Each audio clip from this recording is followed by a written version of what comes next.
हमें जो है खामोशी का मुजाहरा करना था, आपने किया नहीं। चलिए, आपको पता है आज कौन सा दिन है?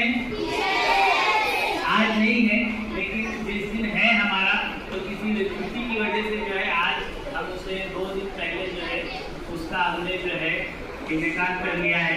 तो हमारे प्रिंसिपल साहब से मैं हमारे प्रोग्राम की शुरुआत करने की इजाज़त देता हूँ। और सबसे पहले मैं आपको इस प्रोग्राम के मकासद से वाकिफ करा दूं कि ये प्रोग्राम हमारा जो है आज टीचर यौम-ए-असातिज़ा के मौके पर आपको जो है यहाँ पर जमा किया गया है।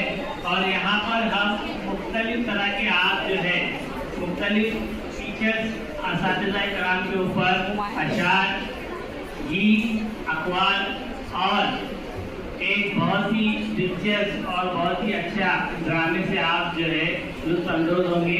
तो क्या आप तैयार हैं इन सब के लिए? तो देखते हैं हमारी जो है पंजुम जमात से लेकर जो है हश्तुम जमात तक तमाम तलबा ने जो है बड़ी मेहनत और लगन के साथ जो है इस दिन की तैयारी की है। तो इसकी शुरुआत हम करते हैं। सबसे पहले आप किसे सुनना चाहते हैं? सबसे पहले मैं आवाज देता हूँ 8वीं ए के बच्चे जो एक गीत पेश करेंगे, जोया, जीनत, अजीज और फातिमा। आइए एक गीत आपके